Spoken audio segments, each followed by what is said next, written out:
Rockaway Beach reopened today after at least 3 shark sightings this weekend. Yesterday, a drone spotted a shark near Beach 102nd Street, and on Saturday, a shark was swimming just 100 feet away from swimmers in the area of Beach 113th and Beach 115th Streets. The beach is reopened after FDNY drones gave the all clear. Well, it is the shark's home. Yeah, I know. We got to share the water with them. We don't want to do it, but all right, luckily we got the drones looking out for us. That is a good use of that technology, isn't it, Nick? For sure, absolutely, and good to know. Just try not to think about what's out there sometimes. Try not to think about some of the showers that are out there tonight. We have a couple to still deal with, and a few, again, very close to Manhattan now.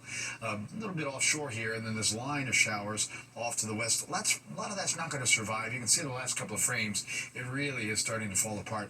So we'll keep the shower threat in the forecast just a little bit longer. Otherwise, just kind of a humid night with a fair amount of clouds. But notice kind of this line of cloud cover here. That's a cold front. And so we're still going to go for this threat tomorrow. Tomorrow, by the way, will be the hottest day of the week.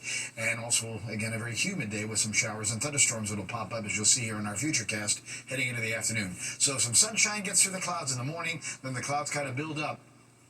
After about 2, 3 to 4 o'clock from west-east, you see the thunderstorms firing up, and they'll produce some locally heavy downpours. And again, there is a chance that some of these may go a bit on the severe side, which could produce some damaging wind gusts. But I think the big deal is going to be the potential for torrential rain, maybe some flash flooding in the area as well. Tomorrow night, again, fair amount of clouds, and then we'll get another repeat performance on Wednesday. Not quite as warm, still pretty humid, though, with that afternoon shower and thunderstorm threat returning on into Wednesday evening. And then probably a little more numerous showers and some scattered thunderstorms for Thursday and Friday. That heat advisory we spoke of, though, that's still in effect, goes into effect 10 o'clock tomorrow morning till 8 o'clock in the evening. And again, it's really New York City area, including Nassau County and extending down through most of New Jersey. Overnight, it's 70s, upper 70s in town, low 70s along the coast. Same inland, again, that shower threat early. Otherwise, again, just some clouds. We'll get some sunshine at times tomorrow. Look at the highs. Low 90s in a lot of spots. A little cooler at the shore. Watch out for those potential downpours and those thunderstorms later on in the day. Stephen, it's will do. All right. Thanks, Nick. Well, there's pretty much a coffee shop on every corner, and a brand new one just came to town. How a massive coffee chain in China is looking to make its mark in Manhattan. And children's health moving in the wrong direction here in the U.S. How we rank compared to other wealthy nations. You're watching the 10 o'clock news.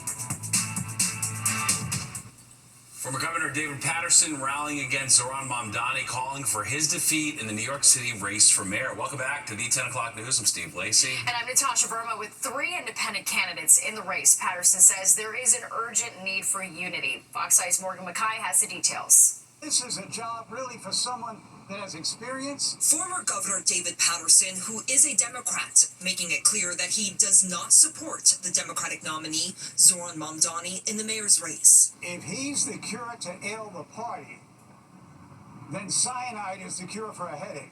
Patterson teamed up with conservative radio host Sid Rosenberg and billionaire businessman John Catsimatidis to urge the candidates in the mayor's race to choose one person to coalesce behind if they want a chance at defeating Mamdani in November.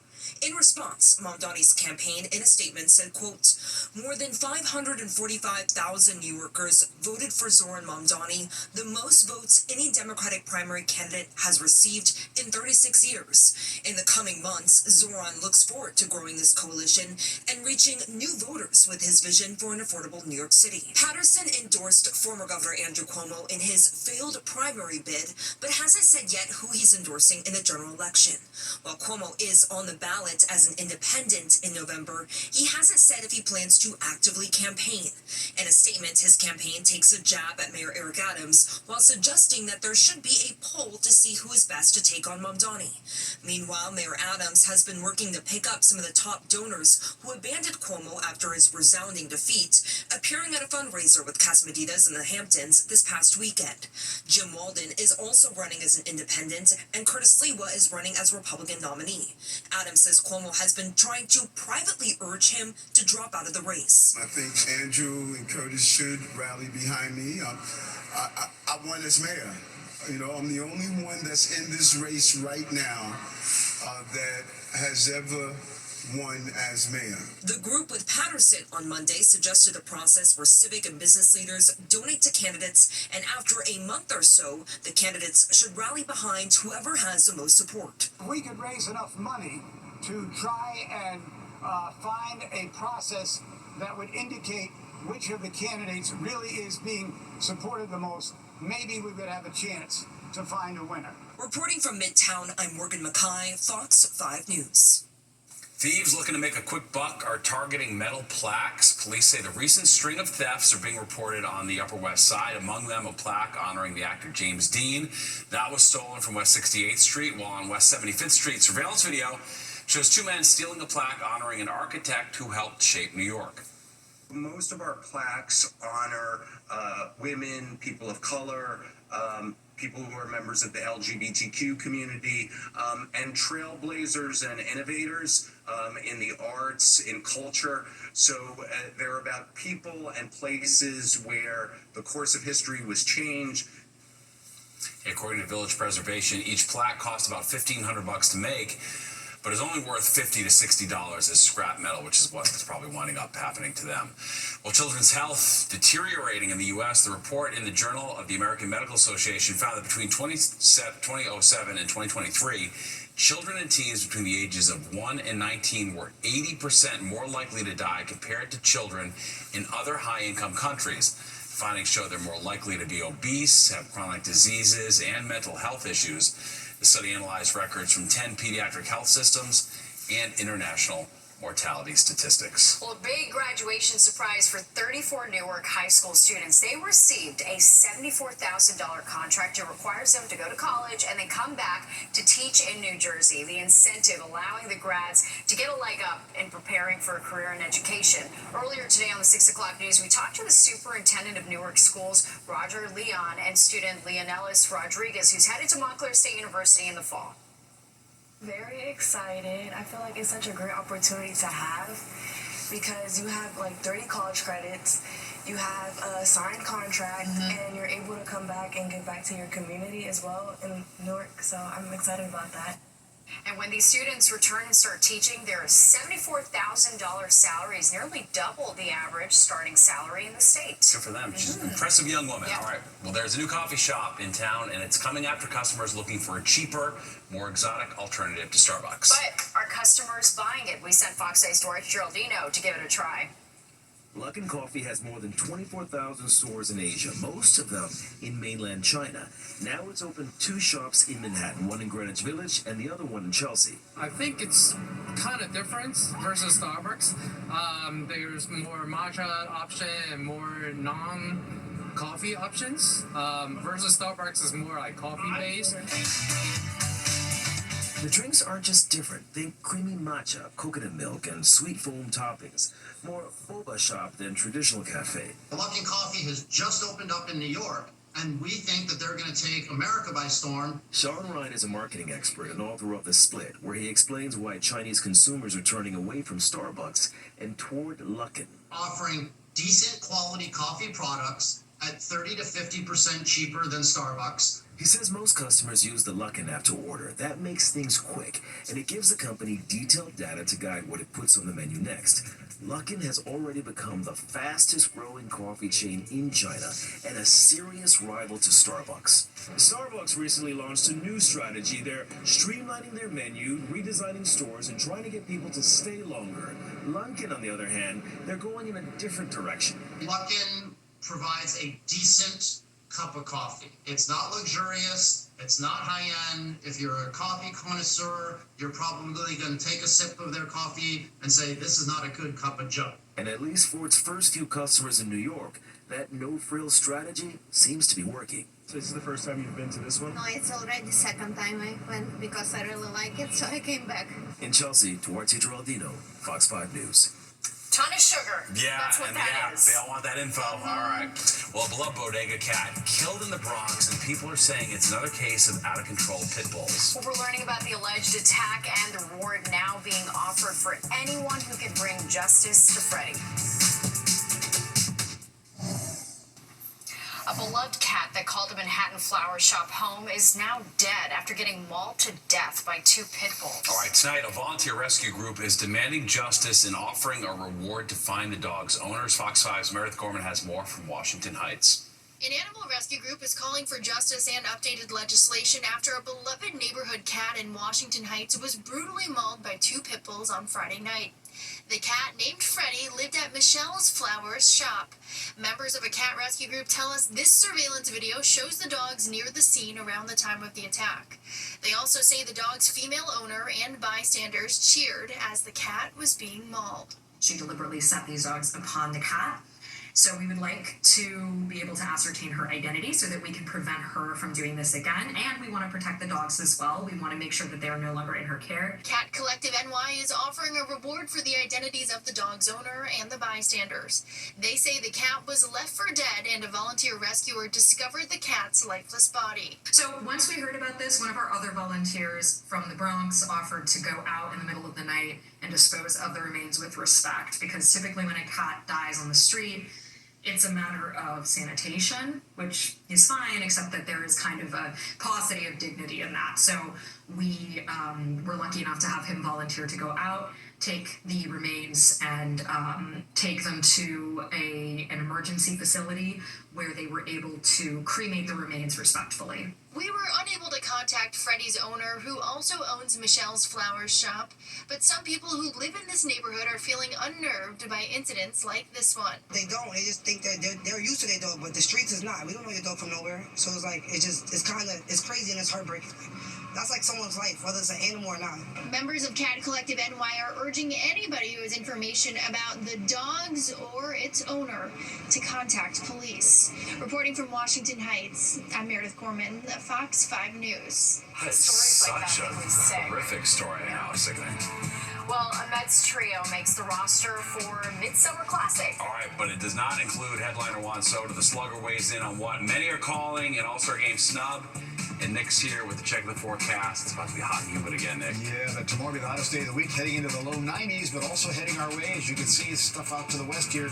More scattered showers and thunderstorms. I'll time that out for you when the 10 o'clock news returns.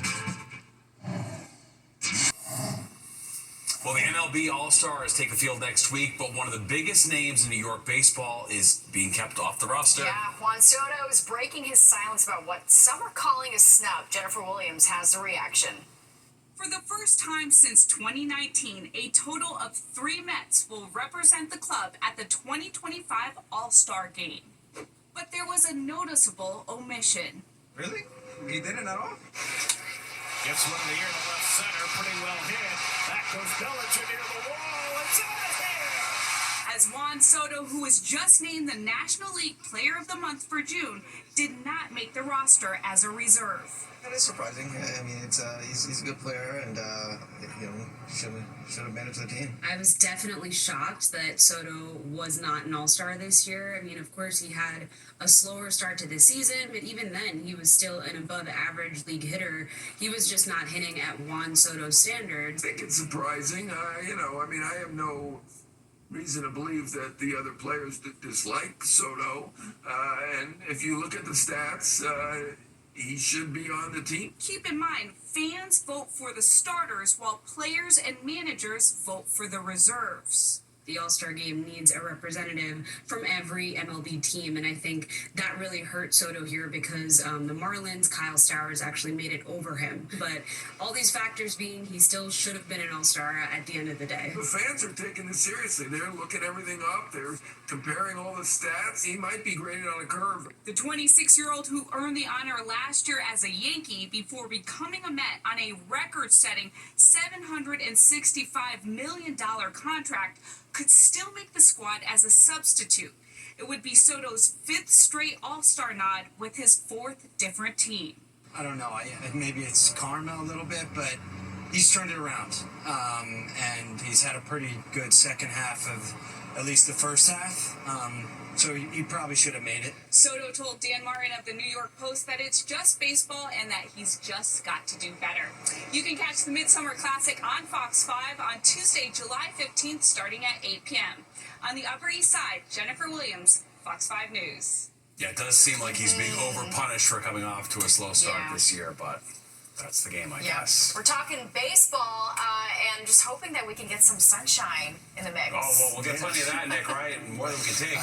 We'll get some of that tomorrow for sure, and then it's going to be, off and on as we go through the week ahead. Probably going to stay very humid this week. Tomorrow's going to be the hottest day of the week, and we still got to watch out for some showers and thunderstorms. Humid out tonight. We do have a fair amount of clouds still overhead. We made it to 87 though today. That's running a little above average, I should say. 76 the low, and tomorrow we head to the low 90s. But the record's around 100 degrees back in 2010. It's cool as 56, 19, 14. Right now we're at 78, bit of cloud cover, a little south wind really. Humidity quite high though, dew point in the low 70s, uncomfortable. Pressure 2994, and it is steady. All right, that air quality alert goes overnight. It includes Nassau and Suffolk County, moving up through much of southern Connecticut, so just keep that in mind. And as we look at the current temperatures, again, we're finding upper 70s, so a very warm night. You step outside, it's like you're going into a steam bath here. So 78 Poughkeepsie, still 80 or greater, eastern Pennsylvania, and back to 73 as you get to East Hampton. And again, dew points tell the story. Low and middle 70s. You are sweating when the dew points are quite that high. All right, so the wind will be mostly southerly, southwesterly as we go through the night, about 5-10 miles per hour or so. And again, you can see the temperatures earlier. We did have a couple of 90s, Trenton, Newark up to Sussex. Otherwise, upper 80s just about everywhere else until you got to the east end. They were 81. We had 90s up to Boston today as well. And Concord, New Hampshire, they're almost that, 89 there. 90 State College, low 90s, Washington, D.C., south and westward. But some of those areas to the west have cooled down here, like Detroit and Chicago, the 70s to low 80s. They're on the other side of a little cold front. You're going to see that on our map in just a minute. That front will have an influence on our weather as we go through the next day or two. All right, still on the lookout for a couple of showers tonight, but you can see nothing really dramatic, and a lot of what's coming in from the west is dying off. So we're just going to throw a shower in the forecast for early tonight, and just a fair amount of clouds to stick around as it does stay quite humid tonight into tomorrow. Here's the cold front I spoke of. Again, it's off to our west and is producing some scattered showers and thunder showers. So we'll watch that as it gets closer to our neighborhood for tomorrow. In fact, you'll see that in the futurecast overnight. Shower threat goes away. It's a pretty warm night, low mid 70s most spots, and quite humid as well. Clouds give way to some sunshine.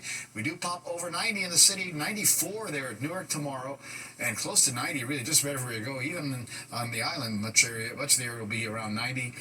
But here comes the showers and thunderstorms. Look at that in the afternoon and evening. Some of these could be severe and could produce some locally heavy downpours, maybe the possibility of little flash flooding because of the torrential rain. So we're going to keep an eye on that.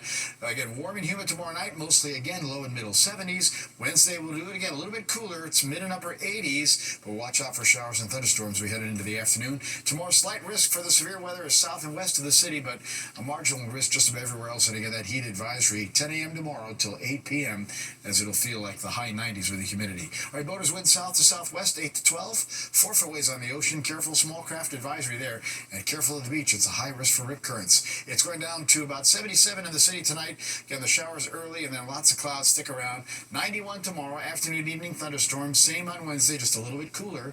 Then a little better chance for showers and storms Thursday and Friday. Humid days, low 80s. Over the weekend, it's not going to rain all the time. Mostly a typical summer, July, afternoon, evening thunderstorm threat, and humid in the mostly middle 80s as well. Steve and Natasha. Very well, got it. All right, thanks, Nick. Well, swapping the American flag for a jack-o'-lantern. Yeah, why some people are already skipping ahead to Halloween, even though it's only July.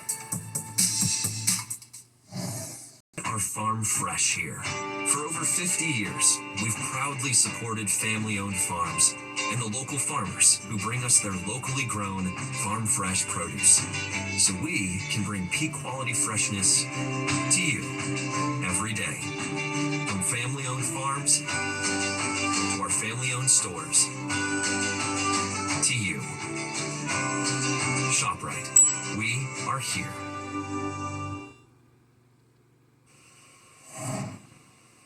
Take down the red, white, and blue and put up orange and black. Already, big box stores are already pushing out Halloween decor in the middle of summer. Fox 5's Liv Johnson introduces us to Summerween.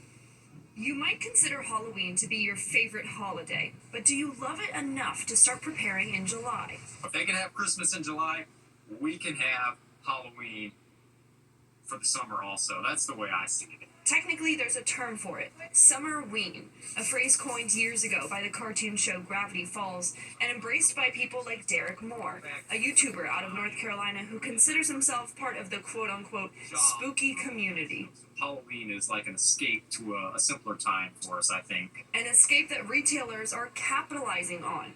Walk into your local Michael's, Walmart, or Target, and you might see Halloween merchandise already on the shelves, sitting right next to the sunscreen and flip-flops. Lowe's did a halfway to Halloween event in April, and Walmart has a Summer Frights launch in select stores. According to the National Retail Federation, Americans were projected to spend $11.6 billion on Halloween in 2024, with 47% of shoppers buying merchandise before the month of October even started.